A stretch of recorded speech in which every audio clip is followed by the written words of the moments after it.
Ika-4 ang naitalang nasawi sa sinasabing pinakamatagal na traslasyon sa kasaysayan ng bansa. Kaya ang Quiapo Church, pag-aaralan ang mga gagawing pagbabago sa susunod na taon. Para bigyan ng mukha ang balita, Mobile Journal, Ivan Tarinque.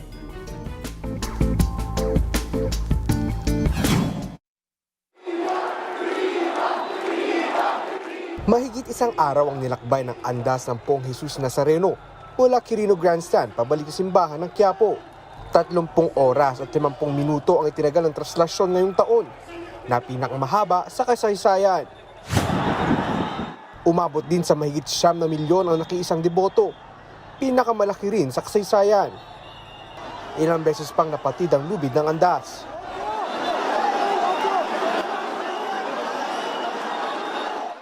Nang sumapit ang gabi, mas dumami pa ang tao. Sa dagat ng mga namamanata, isang babae ang taimtim na nagdasal. Ilang oras din natigil ang andas sa Arlegui Street. Alas 4 na ng madaling araw nang makarating ito sa San Sebastian Basilica. Nagtagpo ang imahe ng Nazareno at Nuestra Señora del Carmen para sa tradisyonal na dungaw. Nakiusap ang rektor ng Quiapo Church na manatili muna roon ang imahe para makapagpahinga ang mga deboto. Palagay ko po, tamang-tama, akmang-akma. Nais ko pong hingin ang inyong pangunawa na nais po natin na ang mahal na Poong Jesus Nazareno ay manatili muna sa piling ng kanyang ina.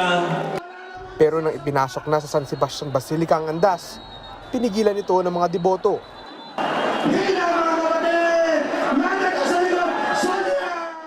Kaya tuloy pa rin ang traslasyon.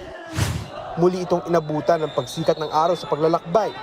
Ang batang ito, walang takot na nakipagsiksikan para makasampa sa andas. Dasal naman ay sa pangbata, mawala na raw ang mga kurakot sa gobyerno. Ibalik niyo na yung pera po. Di po magandang gawain yan. At dugo. Mag-alas 11 na ng umaga ng Sabado na makapasok sa Quiapo Church ang Poong Jesus Nazareno. Sa tala ng Philippine Red Cross, mahigit 800 pasyente ang inasikaso nila mula January 8 hanggang sa matapos ang traslasyon. 19 ang itinakbo sa ospital matapos mawalan ng malay. Sumakit ang ulo at dibdib. Mabalian ng buto.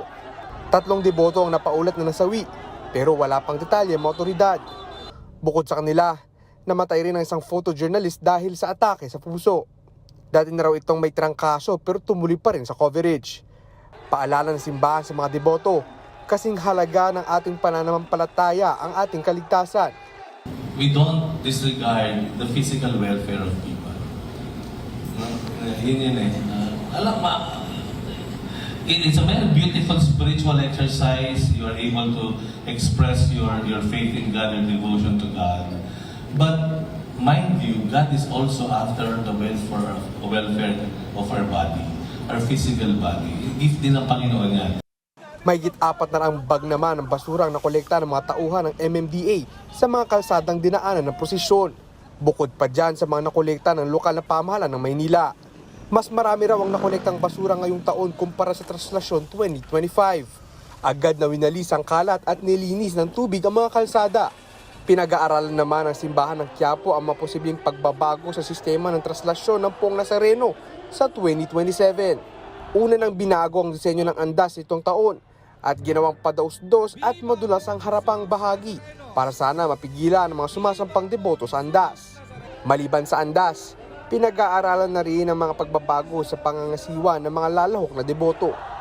Mga kapatid, Mobile Journal, Ivan Tarinque po, hatid ang muka ng balita.